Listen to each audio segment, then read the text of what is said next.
पूर्णाजींच्या विरोधात जाऊन अस्मिताने घेतलाय मोठा निर्णय। श्री स्वामी समर्थ प्रेक्षकांना, आता सचिनला पैशांची गरज असते म्हणून तो नवीन नाटक करत अस्मिताला व्हॅलेंटाईन्स डेचं सरप्राईज देण्यासाठी सुभेदारांच्या घरी आलेला असतो। तो घरी येताच अस्मिता त्याला बघून खूप खुश होते, पण पूर्णाजी आणि कल्पनाला सचिनला बघून खूपच राग आलेला असतो। सचिन दारातूनच असं म्हणतो, आज तरी मला घराबाहेर काढू नका, मी माझ्या बायकोला भेटायला आलोय। तर अस्मिता त्याला म्हणते, अरे ये ना आत, हे तुझंच घर आहे सचिन। तर आता सचिन आत येतो आणि अस्मिताला गुलाबाचे फुलं आणि टेडी बेअर देतो आणि म्हणतो, हे सगळं माझ्या ब्युटिफुल वाईफ अस्मीसाठी आहे।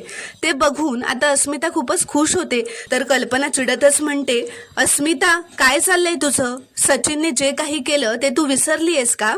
तर अस्मिता कल्पना आणि पूर्णाजींना म्हणते, मम्मा पूर्णाजी, खरं तर काल मी सचिनलाच भेटायला गेले होते। जे काही घडलं ना त्याबद्दल आम्ही बोललोय। सचिनने परत परत माझी माफी मागितलीये, म्हणूनच आता मला सचिनला आणि आमच्या नात्याला एक संधी द्यावीशी वाटते। तर आता हे ऐकून पूर्णाजी अस्मिताला म्हणतात, तू पूर्ण विचार केलायस का अस्मिता? का फक्त समाज काय म्हणेल, बापाशिवाय बाळाचं काय होईल याचा विचार करतेस? हा माणूस तुझ्या आयुष्यात नसला ना तरी तुझं बाळ सुखी आणि आनंदात राहील ही आमची जबाबदारी आहे। तर अस्मिता म्हणते, पूर्णाजी, पण तरी सुद्धा बाळाला त्याचे वडील त्याच्यासोबत हवेत ना? तर पूर्णाजी म्हणतात, अगं पण कशावरून तुला हा परत फसवणार नाही? कल्पना सुद्धा म्हणते, अगं जो माणूस इथे तिथे लक्ष देतो ना तो कधीच बदलत नाही। पूर्णाजी सुद्धा म्हणतात, तुम्ही दोघं एकत्र आल्यानंतर काही काळ हा नीट वागेलही, पण परत त्याच मार्गाने गेला तर काय करणार आहेस तू? तर सचिन म्हणतो, पूर्णाजी, अस्मी सोडून मी दुसऱ्या मुलीकडे बघणार सुद्धा नाही।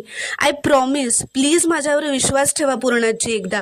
तर आता अस्मिता सुद्धा पूर्णाजीला ठामपणेच म्हणते, माझा निर्णय झालाय पूर्णाजी, मी आणि सचिन पुन्हा एकत्र येणार आहोत।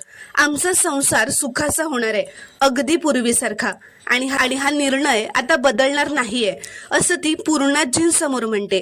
म्हणजेच पूर्णाजींचा या गोष्टीला विरोध असून सुद्धा अस्मिता त्यांच्या विरोधात जाऊन अस्मिताने हा निर्णय घेतलेला असतो। कल्पनाला आणि पूर्णाजींना हा निर्णय आवडलेला नसतो, म्हणून आता कल्पना अस्मिताला काहीतरी बोलायला जात असते, पण फक्त आणि फक्त अस्मिताच्या प्रेमापोटी पूर्णाजी कल्पनाला शांत राहायला सांगतात। कल्पनाला सुद्धा खूप राग येत असतो, पण आता ते काहीच बोलत नाही। तर प्रेक्षकांनो, आता पुढील भागात नक्की काय होणार?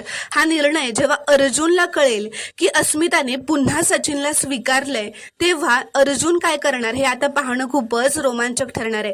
ते आपल्याला पुढील भागात पाहायला मिळेल, त्यामुळे